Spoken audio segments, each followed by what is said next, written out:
Sükan birdən-birə ağırlaşıb, deməli artıq sən sükan sistemini sıradan çıxartmısan. Sükan sistemini sıradan çıxaran əsas səbəblər biri yaxsızlıqdır, baxımsızlıqdır və zərbələr. Sükan mexanizmini qorumaq üçün bunlara əməl edin. Birincisi, əgər sükan mexanizmi hidravlik rulavoydursa, vaxtı-vaxtında yağını yoxlatdırın və vaxtı-vaxtında yağını dəyişin. İkincisi, qruntavoy yollarda və ya nahamar yollarda avtomobilinizi ehtiyatla idarə edin ki, altdan gələn zərbələrdə sükan mexanizminizə zərər gəlməsin. Üçüncüsü, təkərlərin razvalı və balansına diqqət edin.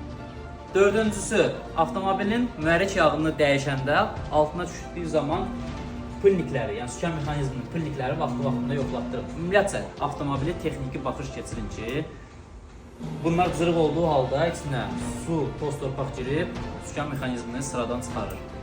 Unutma, sükan təkcə döndərmək üçün deyil, sizin güvənliyinizdir.